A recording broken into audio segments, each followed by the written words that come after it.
काँग्रेसचे नेते राहुल गांधी आज सोलापूरमध्ये सभा घेणार आहेत। सोलापूरमध्ये प्रणिती शिंदे या काँग्रेसच्या लोकसभेच्या उमेदवार आहेत आणि त्यांच्या प्रचारार्थ राहुल गांधी आज सोलापूर नगरीमध्ये दाखल होत आहेत। खरं तर जवळपास 10 ते 12 वर्षांनंतर राहुल गांधी सोलापूरमध्ये येत आहेत आणि त्यांचं जंगी असं स्वागत जे आहे ते सोलापूरमध्ये वेगवेगळ्या चौकांमध्ये करण्यात येणार आहे।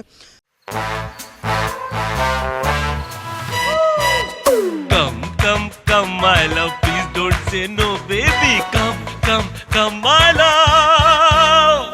वी-गार्ड के air coolers extra large cooling pads के साथ जो अच्छों को ठंडा करे। V Guard air coolers, long lasting cooling.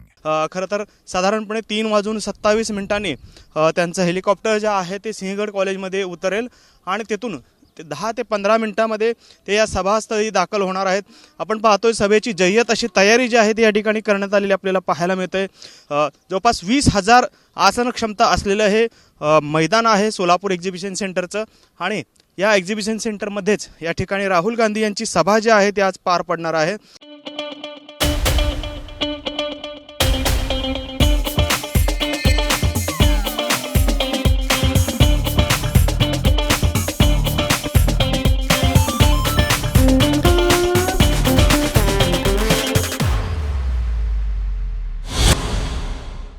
खरं तर संपूर्ण देशभरामध्ये राहुल गांधींच्या झंझावाती सभा ज्या आहेत त्या होत आहेत, त्यातच आज सोलापूरमध्ये देखील ही सभा जी आहे ती पार पडणार आहे आणि त्याची जय्यत तयारी जी आहे ती या ठिकाणी करण्यात असलेली आपल्याला पाहायला मिळते।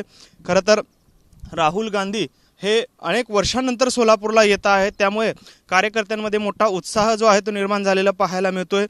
काँग्रेसच्या उमेदवार प्रणिती शिंदे या देखील राहुल गांधी यांच्या निकटवर्तीयांपैकी मानल्या जातात। भारत जोडो यात्रेमध्ये देखील त्यांचा मोठा सहभाग जो आहे तो पूर्ण महाराष्ट्रातल्या पूर्ण भारत जोडो यात्रेमध्ये प्रणिती शिंदे या राहुल गांधींच्या खांद्याला खांदा लावून या ठिकाणी या यात्रेमध्ये चालत होते आपल्याला पाहायला मिळालं होतं। त्यानंतर आता प्रणिती शिंदे या लोकसभेच्या मैदानात उतरलेल्या आहेत। पहिल्यांदाच प्रणिती शिंदे लोकसभेची निवडणूक लढत आहेत। खरं तर 3 टर्म आमदारकीचा अनुभव गाठीशी घेऊन प्रणिती शिंदे या लोकसभेच्या रिंगणात उतरलेले आपल्याला पाहायला मिळत आहेत। त्यामुळे नक्की या संपूर्ण प्रचारामध्ये राहुल गांधी कशा पद्धतीची टीका जी आहे ती या इथल्या भाजपच्या उमेदवारांवर करतात, भाजपवर करतात, ते पाहणं देखील महत्त्वाचं आहे।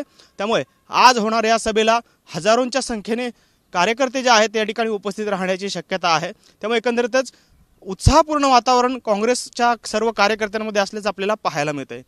कॅमेरामन विनोद हुमनाबादकरसह सागर सुरवसे, TV9 मराठी, सोलापूर।